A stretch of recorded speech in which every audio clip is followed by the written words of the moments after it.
টাকা পয়সা নিয়ে 3টা ভয়ঙ্কর অভ্যাস যেটা আমাদের অনেকের লাইফ ধ্বংস করে দিচ্ছে। নাম্বার 1, সবার শেষে নিজেকে পে করা। স্যালারি পাওয়ার সাথে সাথে আমাদের রেন্ট চলে আসে, আমাদের ডাইনিং প্ল্যান হয়ে যায়, আমাদের ঘুরতে যাওয়ার প্ল্যান হয়ে যায়, আমাদের এক্সপেন্স অনেক লম্বা লিস্ট চলে আসে।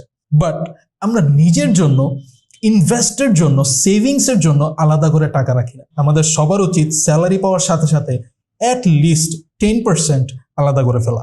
Number 2, not knowing your income and expenses. আপনার আয় এবং ব্যয় সম্পর্কে কোনো ধারণাই না থাকা। ম্যাক্সিমাম মানুষের কত টাকা আয় এবং কত টাকা ব্যয় সম্পর্কে প্রপার কোনো ধারণাই নাই।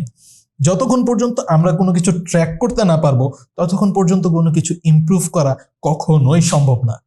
Number 3, specially for business person and also for individuals, not knowing taxes properly. এটা যে আপনার কত পয়সা বাঁচাতে পারে আপনার ধারণাও নাই। শিখতে হবে কিভাবে লিগেলি ট্যাক্সেস সেভ করা যায়।